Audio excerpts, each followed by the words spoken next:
Hi, it's Tim Hagan from Progress Coaching, and welcome to another episode for the Coaching Conversations podcast. Now, we are on Stitcher, we are on iTunes, and multiple different channels. Please check us out. Now, one of the things that you'll get out of our podcast episodes is a lot of content, a lot of strategy. It's not fluff, it's not concept, yet we really want you to engage with the content and let us know your feedback. If you have any questions, feel free to reach out to us. If there's topics you'd love to have us address, we would love to share them with you. Let us know your impact and let us know your feedback.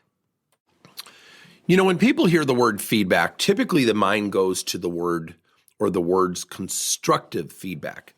Most people don't gravitate to this thing called positive feedback, at least in their thought process, because typically we get more constructive than we do positive.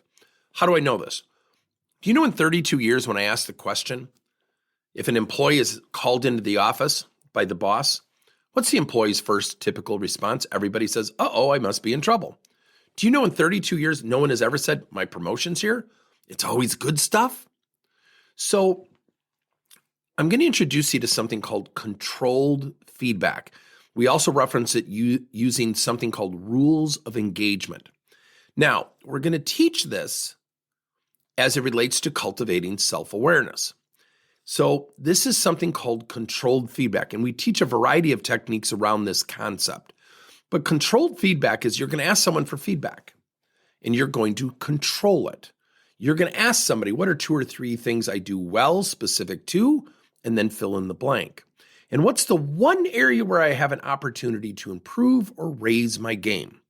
Notice we do not use the words constructive feedback. Why? People will be more likely to ask the question. It just feels a little nicer. Now, that doesn't mean we soft pedal it. Then the rule is, this is where the control comes in. When you get the feedback, you simply say thank you. And I always get the question, well, what if I disagree with it? I said, who cares? Somebody is kind enough to give you feedback. If you ask for feedback, then I want you to tell people going forward, well, based on how you answer, I'll let you know if I agree or disagree. But if you're going to dismiss it and come up with reasons to invalidate the feedback, you will never understand the perception you give other people. And whether you like it or not, the perception that people have of you matters. It might be misguided, it might be misunderstood, might be miscalculated, I get it. But then you just can't hide behind, well, that's their issue. Well, no, some of those people who might have that issue might be the very people who can help you in your career. And a lot of times we're misunderstood, not because people are bad people. So when you use controlled feedback, and the reason I stress that so vigorously is that when you have controlled feedback, you got to remember one thing. Most of us, when we hear feedback, there's an emotional reaction. It is not one of calmness, especially when it's constructive. Now, when we hear 3 or 4 good things about ourselves, we feel good. There's still an emotional reaction. Yet if somebody says, geez, Joanne, you just don't seem to work well with your teammates, and that person in their mind goes, what are you talking about? I love my teammates.